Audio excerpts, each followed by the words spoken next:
In this video, I'll show you how to transfer money from Wise to Zelle. Direct transfer from Wise to Zelle is not available. Use this workaround to move funds. Step 1. Link same US bank account to Wise and Zelle.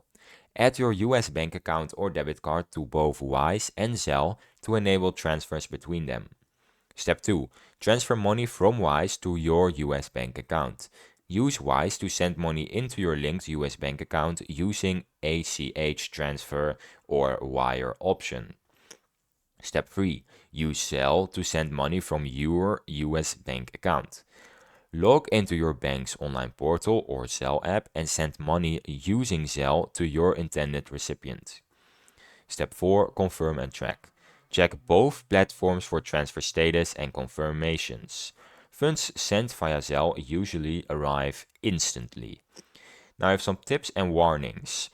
Always verify linked bank account details carefully. Beware of possible transfer delays when moving funds between Wise and your bank.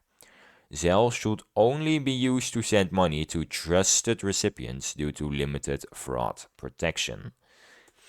And that's how you send money from Wise to Zelle. I hope you found this video helpful, even though it is not possible to select a direct transfer. If it was, please subscribe. If you have any questions, you can leave them in the comments.